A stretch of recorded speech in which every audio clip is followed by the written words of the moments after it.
नमस्कार दर्शक मित्रों, आप देख रहे हैं राष्ट्र प्रथम और मैं हूं तपस्वी आचार्य। मैं एक विशेष बुलेटिन के साथ यहां पर आपके साथ उपस्थित हुआ हूं, जिसका नाम है समाचार का सच, जिसमें हम लोग जो देश भर की जो बड़ी घटना होती है, देश भर की बड़ी जो न्यूज़ होती है, उसके ऊपर हम लोग थोड़ा बहुत एनालिसिस करते हैं और आपको दिखाते हैं समाचार का सच। तो सबसे पहले देश के बड़े अखबारों ने या देश के बड़े जो न्यूज़ पोर्टल ने जो न्यूज़ दिखाए हुए हैं उसके ऊपर थोड़ा बहुत आकलन करें तो सबसे पहले बात करनी है आउटलुक न्यूज़ मैगजीन की। उन्होंने एक इंटरनेशनल और नेशनल न्यूज़ के ऊपर बहुत ही अच्छा एनालिसिस किया और डिटेल दी है, क्योंकि देश को वो भी जानना ज़रूरी है कि इंटरनेशनल में हमारा स्थान क्या है, भारत को किस तरीके से देखा जा रहा है। तो आउटलुक मैगजीन ने जो लिखा हुआ है वो मैं यहाँ पर पढ़ूँ तो वो कुछ ऐसा लिख रहे हैं कि यूएन में के खिलाफ प्रस्ताव से भारत समेत 4 देशों में बनाई दूरी, इस तरीके का उन्होंने दिया हुआ है। क्योंकि इंटरनेशनल न्यूज़ है तो मैं फिर से पढ़ूंगा कि यूएन में रूस के खिलाफ प्रस्ताव से भारत समेत 4 देशों ने बनाई दूरी। क्यों दूरी बनाई है इसके रिलेटेड थोड़ा बहुत उन लोगों ने आकलन किया हुआ है आउटलुक न्यूज़ मैगजीन ने, वो मैं डिटेल यहाँ पर समझूंगा और आपको समझाना चाहूंगा। तो उन्होंने कुछ ऐसा लिखा हुआ है कि नहीं लिया वोटिंग में हिस्सा, और संयुक्त राष्ट्र सुरक्षा परिषद में अमेरिका और अल्बानिया द्वारा देश में और द्वारा पेश किए गए यूक्रेन के क्षेत्रों पर रूस के कब्जे की एक निंदा करने वाले संयुक्त राष्ट्र के मसौदा प्रस्ताव पर भारत मतदान करने से थोड़ा दूर रहा, ऐसे कुछ डिटेल सामने आई है। और भारत के अलावा दूसरे कई देश ये मतदान करने से थोड़े दूर रहे हैं, उसके बारे में जो डिटेल लिख रहे हैं आउटलुक न्यूज़ मैगजीन जो डिटेल लिख रही है वो यहाँ पर हम लोग पढ़े।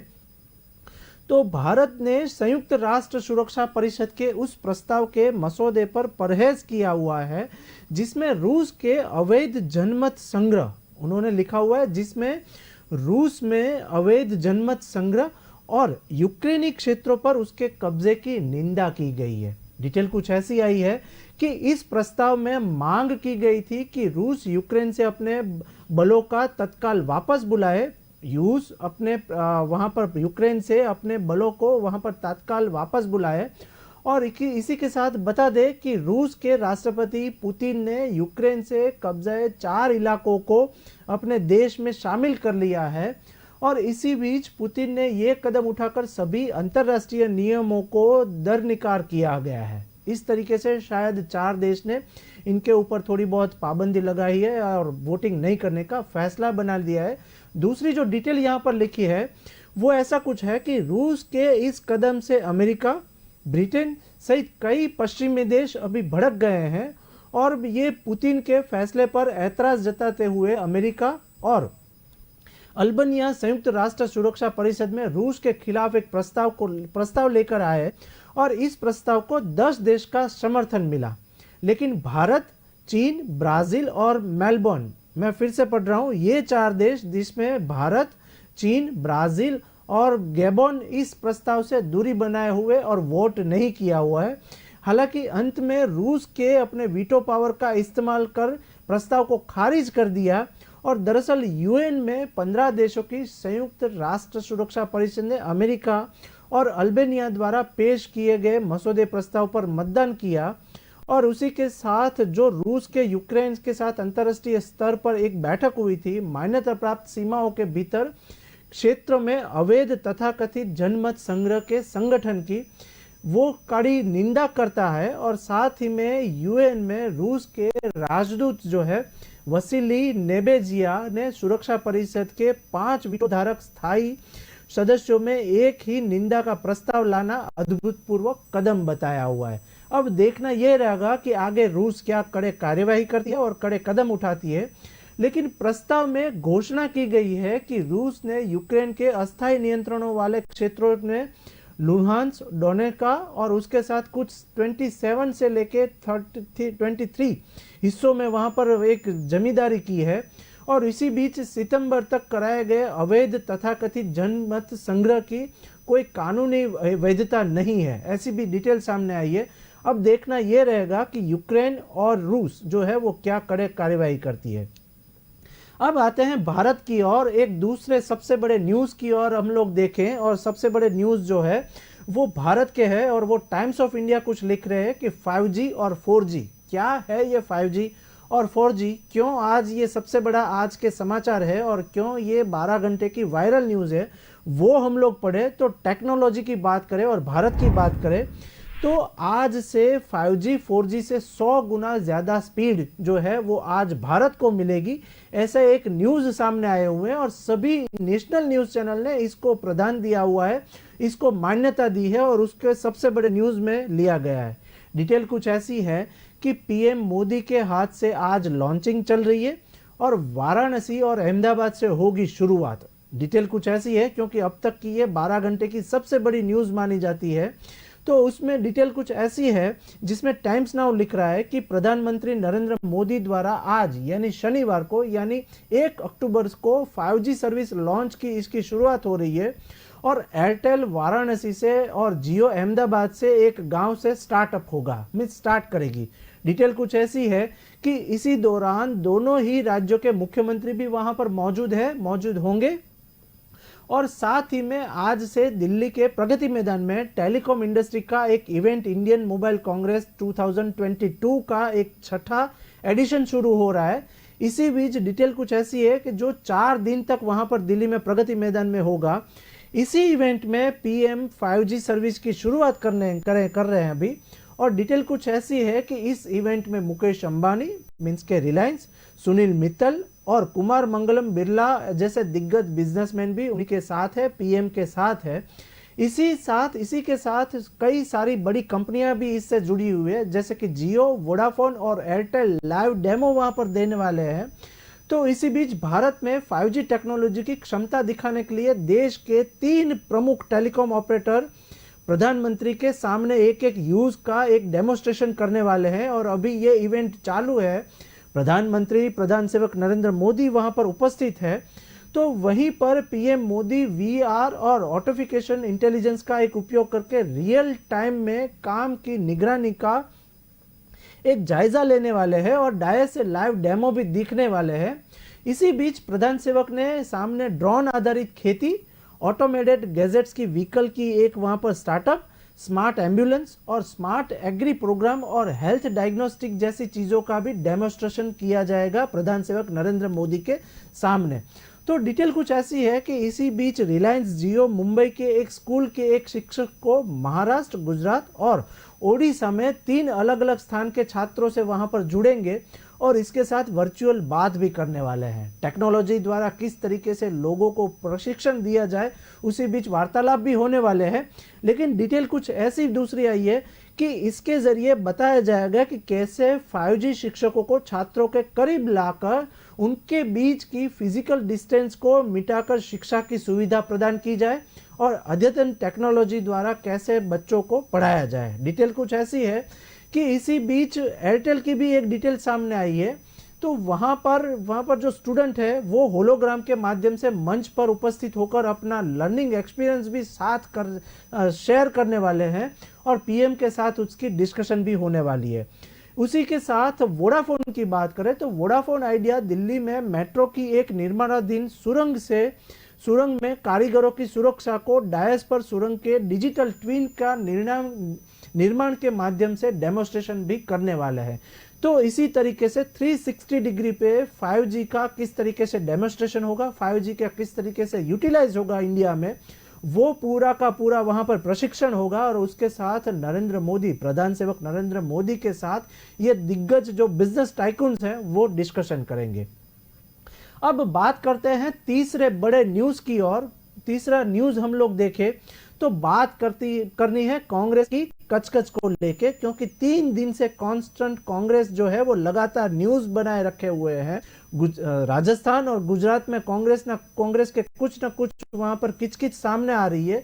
क्या है ये डिटेल वो हम लोग समझे। तो अब बात करते हैं राजस्थान की तीसरे न्यूज की तरफ।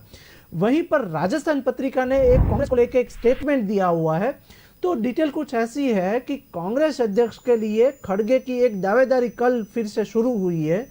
क्या फिर से खड़गे क्यों फिर से खड़े हुए हैं, इसके बारे में डिटेल करें तो डिटेल कुछ ऐसी कांग्रेस लिख रहे हैं। और इसी में राजस्थान पत्रिका न्यूज़ ने जो स्टेटमेंट दिया हुआ है, उन लोगों ने ये फ्रंट पेज पे एक न्यूज़ दिया हुआ है, वो मैं यहाँ पर आकलन करूँगा और वो मैं यहाँ पर पढ़ने की कोशिश करूँगा, क्योंकि ये अब तक की सबसे बड़ी न्यूज़ मानी जाती है, क्योंकि कांग्रेस आए दिन कुछ ना कुछ बवाल को लेकर सामने आती है।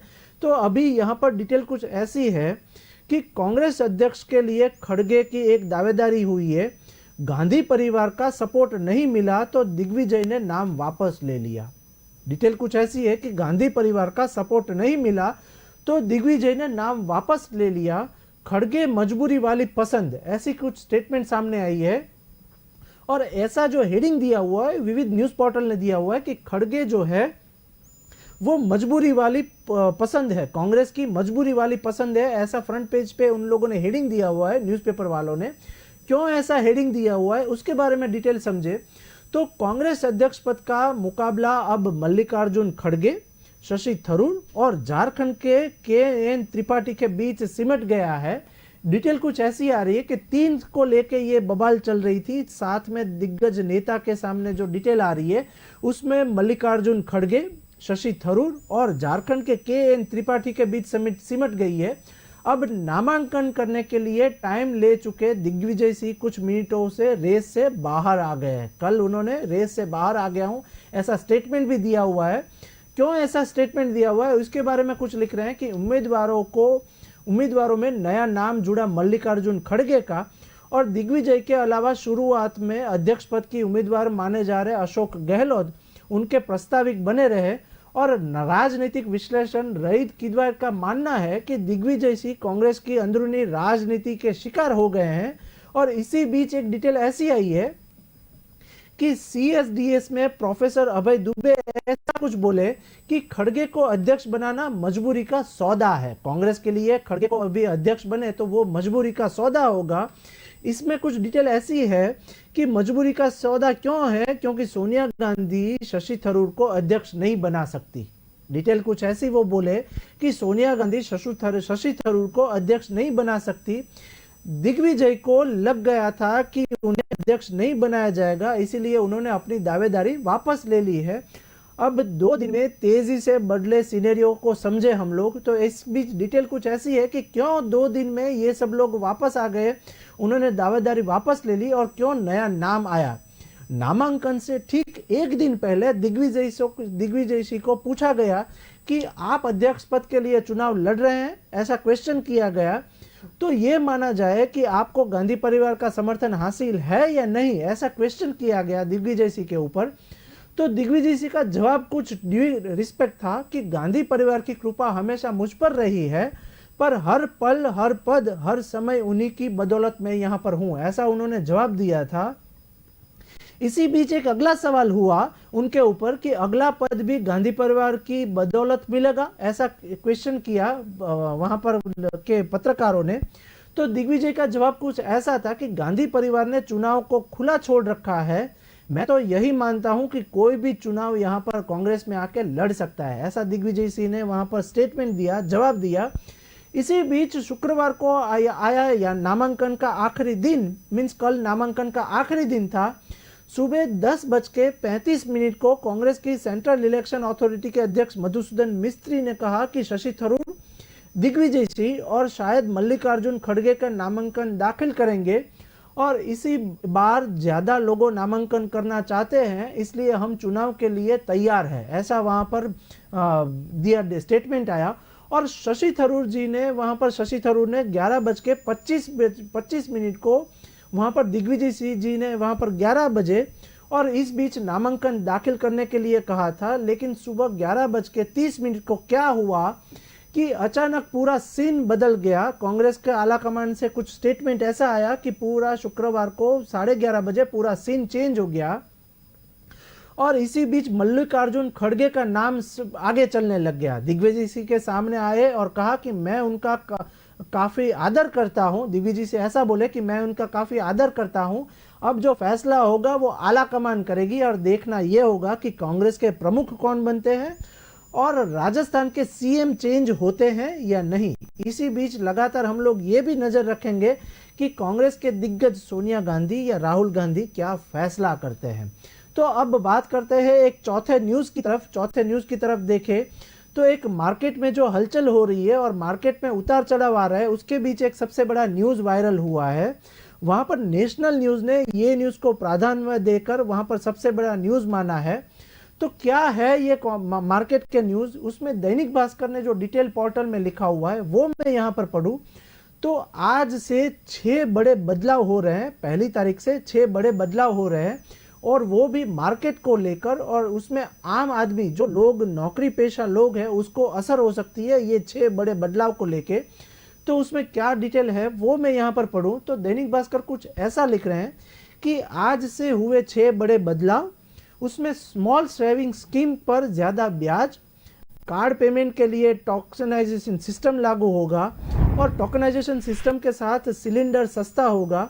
और 1 अक्टूबर से 6 बड़े बदलाव हो रहे हैं, 6 बड़े नए चेंजेस हो रहे हैं। क्या है वो डिटेल वो हम लोग फटाफट पढ़े। तो इसी बीच 1 अक्टूबर को अपने साथ कई बदलाव लेकर आया हुआ है। आज 1 अक्टूबर है तो वो कई सारे बदलाव लेकर आया हुआ है, जिसमें जो दैनिक भास्कर जो है वो डिटेल ऐसे लिख रहे हैं कि आज से इनकम टैक्स देने वाला अटल पेंशन स्कीम में निवेश नहीं कर सकेंगे, ये सबसे बड़ा चेंजेस है। इसके अलावा कार्ड पेमेंट के लिए टोकनाइजेशन सिस्टम लागू होगा और कमर्शियल गैस की सिलेंडर भी सस्ती हो गई। 3 बड़ी डिटेल जो है वो मैंने यहाँ पर पढ़ी। इसी बीच यहाँ पर हम आपको 6 बदलाव जो कर रहे हैं वो उसकी डिटेल पढ़े तो सबसे पहला जो बदलाव होगा वो स्मॉल सेविंग स्कीम पर मिलेंगे ज़्यादा ब्याज। इस तरीके की एक डिटेल आई है।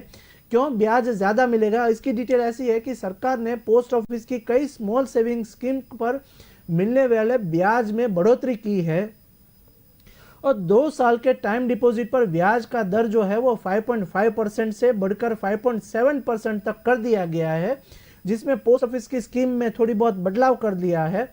इस बीच 3 साल के टाइम डिपॉजिट पर ब्याज दर जो है वो 5.5 से बढ़कर 5.8% कर दिया गया है। तो इस तरीके से सीनियर सिटीजन को सबसे ज़्यादा थोड़ी बहुत जहाँ पर राहत मिलने वाली है वो राहत ये है कि सीनियर सिटीजन सेविंग स्कीम पर ब्याज दर अब 7.4% से बढ़कर 7.6% हो गई है। तो ये कुछ राहत के समाचार सबसे पहले आए हैं। वहीं मंथली इनकम अकाउंट स्कीम पर अब 6.6% की बजाय वहाँ पर 6.7% सालाना ब्याज मिलेगा। इसके अलावा किसान विकास पत्र पर ब्याज 6.9% से बढ़कर 7.0% जो है वो हो गई है। ये सबसे बड़ा बदलाव होगा 1 अक्टूबर से। इसी बीच दूसरी बात पढ़े, दूसरा जो डिटेल जो बदलाव होने वाला है वो पढ़े तो इनकम टैक्स देने वाले अटल पेंशन स्कीम में निवेश कर सकेंगे। ये सबसे बड़ा दूसरा न्यूज़ होगा और इसमें अब तक की इनकम टैक्स का भुगतान करने वाला अटल पेंशन योजना का लाभ ले सकेंगे बाकी के लोग। और मौजूदा नियम के अनुसार 18 साल से 40 साल तक इसकी उम्र का कोई भी भारतीय नागरिक सरकार की इस पेंशन योजना से जुड़ सकता है। ये सबसे बड़ा दूसरा आज का बदलाव होगा। तीसरा जो बदलाव जो है वो टोकनाइजेशन सिस्टम आज से लागू होने वाला है, वो मैं यहाँ पर डिटेल पढ़ूं क्योंकि जानकारी बहुत ज़रूरी है। तो कार्ड पेमेंट के लिए टेक्नोलाइजेशन और टोकनाइजेशन सिस्टम लागू हो पाएगा। और वो क्या है टोकनाइजेशन सिस्टम, ये समझे तो इनके लागू होने के बाद मर्चेंट, पेमेंट एग्रीगेटर और पेमेंट गेटवे ग्राहक की कार्ड से जुड़ी जानकारी को स्टोर नहीं कर सकेंगे। ये सबसे बड़ी डिटेल है। और इसी बीच क्या है ये टोकनाइजेशन सिस्टम वो समझे तो उद्देश्य ऑनलाइन बैंकिंग का फ्रॉड रोकना होगा। इससे ऑनलाइन बैंकिंग का जो फ्रॉड हो रहा है वो देश में कम होगा, ये माना जाता है। तो टोकनाइजेशन सिस्टम अनिवार्य नहीं है, लेकिन यह एक वेबसाइट या ऐप के बारे में खरीदारी में आसान बनती है, तो इसमें भी एक बदलाव माना जाता है। अब चौथा एक म्यूचुअल फंड को रिलेटेड आज जो चेंजेस हो रहे हैं वो मैं यहाँ पर बोलूँ तो चौथा न्यूज़ वो है कि म्यूचुअल फंड में निवेश करने वाले लोग जो है वो नॉमिनेशन डिटेल को देना ज़रूरी होगा। अब ये म्यूचुअल फंड में निवेश करने वाले लोगों के लिए नॉमिनाइजेशन डिटेल जो है वो देना ज़रूरी होगा। ये सबसे बड़ा चौथा है। और पांचवा जो आज से चेंज हो रहा है वो जानकारी बहुत ज़रूरी है। इसमें कॉमर्शियल गैस सिलेंडर सस्ता हो रहा है थोड़ा बहुत, तो लोगों को थोड़ी बहुत राहत मिलने वाली है। ये पांचवा चेंजेस है आज से 1 अक्टूबर से। तो वहां पर इंडियन ऑयल की ओर से 1 अक्टूबर को जारी कीमत के मुताबिक 19 किलो का कॉमर्शियल सिलेंडर सस्ता हुआ है, जिसमें राजधानी दिल्ली में इसकी कीमत 1885 रुपीज से 25 रुपीज घट गई है। यानी अब ये जो रेट हुआ है वो 1859 हो गई है। कोलकाता में ये कीमत जो है वो 36 रुपीज थोड़ी बहुत घटकर वहां पर जो है वो उसमें भी कम हो गया है। तो ये सबसे बड़ा बदलाव होगा। और लास्ट जो छठा जो आज से चेंज होने वाला है उसमें डीमेट अकाउंट को लेकर नियम थोड़े बहुत चेंज हुए हैं, वो आज का छठा सबसे बड़ा बदलाव है। डिटेल कुछ ऐसी है कि आज से डीमेट अकाउंट होल्डर के लिए 2 फैक्टर ऑथराइजेशन और ऑथराइजेशन डिटेल जरूरी हो गया है। उसमें एनएससी के अनुसार मेंबर्स को अपनी डीमेट अकाउंट में लोन इन करके वहां पर ऑथेंटिफिकेशन वहां पर फैक्टर जो है वो देना पड़ेगा और इस रूप में बायोमेट्रिक ऑथेंटिफिकेशन का इस्तेमाल करना होगा। डिटेल कुछ ऐसी है कि वहां पर भी फ्रॉड ना हो, उसके तहत यह डिटेल ली गई है। और ये सब सारे जो चेंजेस है वो आज से लागू होगा। अब देखना ये होगा कि आम लोग जो नौकरी पेशा लोग हैं उसमें इन लोगों को कितना फायदा होता है, क्योंकि ये देश में 2 साल से कोरोना का महाकाल चल रहा है जिसमें कई सारे लोगों की नौकरी गई है, कई घर के दिग्गज एक्सपायर हुए हैं, देश अभी मंदी का माहौल सहन कर रहा है। तो देखना यह होगा कि लोगों को फायदा हो रहा है या नहीं। अब एक बात करते हैं दूसरे न्यूज़ की तरफ, बात करनी है नागालैंड के बारे में, बात करनी है दूसरे न्यूज़ की तरफ। तो एक नागालैंड से एक न्यूज़ आया हुआ है, वहां पर TV9 भारतवर्ष ने एक बहुत ही बड़ा स्टेटमेंट दिया हुआ है, न्यूज़ दिया हुआ है। तो क्या है ये न्यूज़ नागालैंड की, वो हम लोग पढ़े। तो पूर्वोत्तर भारत के 2 राज्यों के 12 जिले अशांत घोषित किए गए हैं। वहां पर आए दिन कुछ ना कुछ बवाल होती रहती है, घमासान होता रहता है। तो इसके लिए जो सरकार ने, केंद्र सरकार ने जो फैसला लिया है वो मैं यहाँ पर डिटेल्स पढ़ूं तो TV9 भारतवर्ष ने कुछ ऐसी डिटेल दी है कि पूर्वोत्तर 2 राज्यों के 12 जिले अशांत घोषित किए गए हैं और केंद्र ने 6 महीने के लिए बढ़ाई है, AFASI ने डिटेल दी है। डिटेल कुछ ऐसी है कि केंद्रीय गृह मंत्रालय के arms and force special power act के तहत 1958 को 6 महीने के लिए और बढ़ा दी गई है। डिटेल कुछ ऐसी है कि यह फैसला अरुणाचल प्रदेश और नागालैंड की सुरक्षा समीक्षा के बाद लिया गया है। आपको बता दें कि अभी थोड़े दिन पहले ही अमित शाह वहां पर दौरे पर थे और इसी के साथ चलते हुए समीक्षा के बाद ये लिया गया है फैसला। तो केंद्र सरकार ने अरुणाचल प्रदेश के आसपास के क्षेत्रों को फिर से समीक्षा की थी और इसी बीच जिसके बाद यहाँ पर प्रदेश के कुछ जगहों पर अशांत क्षेत्र वहां पर घोषित किया गया है। और इसी दौरान केंद्रीय गृह मंत्रालय ने arms force special power act के तहत वहां पर 6 महीने के लिए और वहां पर बढ़ा दिया है। यह फैसला अरुणाचल प्रदेश और नागालैंड की सुरक्षा समीक्षा के बाद लिया गया है और गृह मंत्रालय ने अरुणाचल प्रदेश के तिरप, चांगलेका और लोंगडिंग जिले के वहां पर जो है वो घनिष्ठ सतर्कता बताई है और वहां पर बढ़ा दी गई है सतर्कता। डिटेल कुछ ऐसी है कि इसके साथ ही नामसाई जिले के नामसाई और महादेवपुर में अस्फा को वहां पर बढ़ा दी गया है 6 महीने के लिए।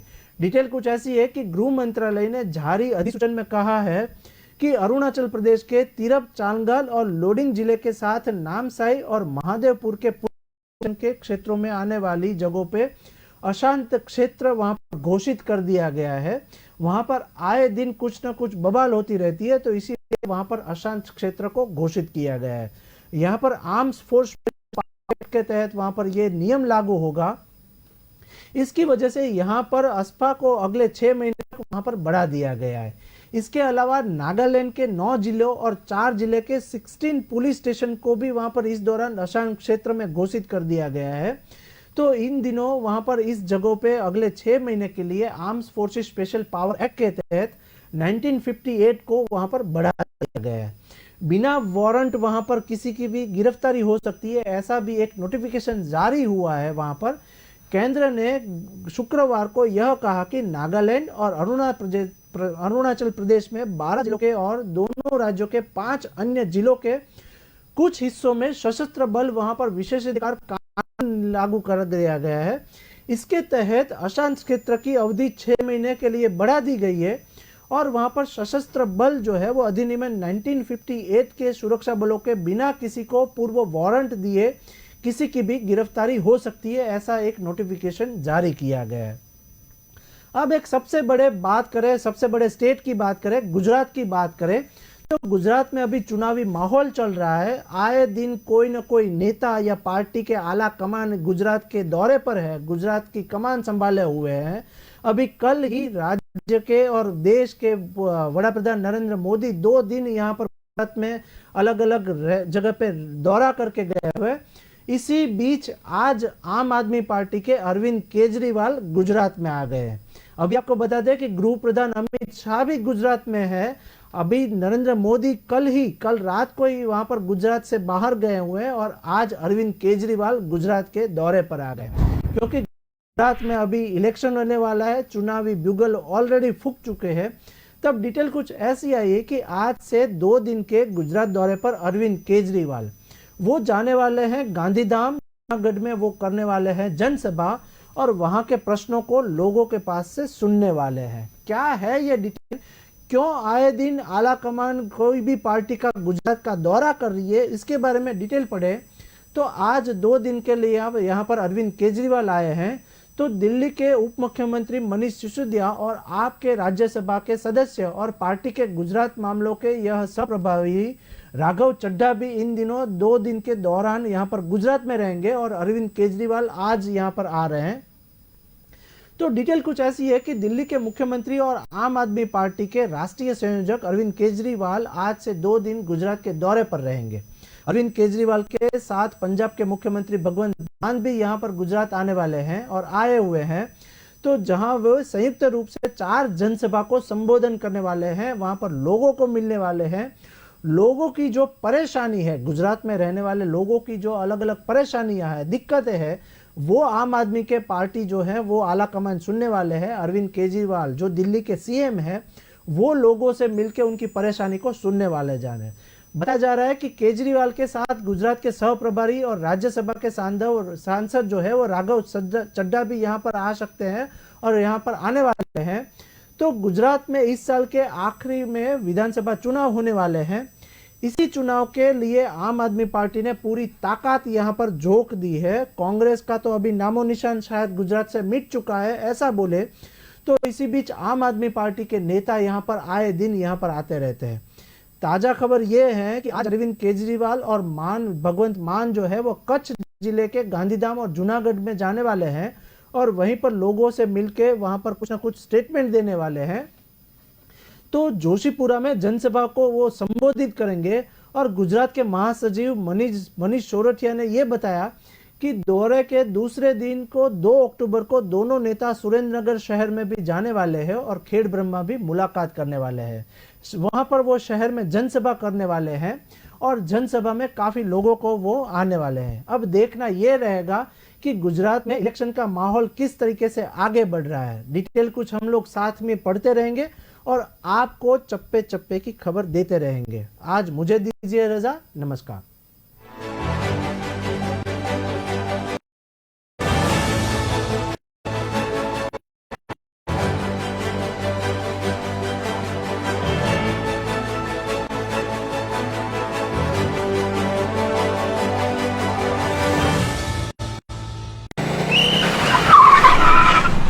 मस्त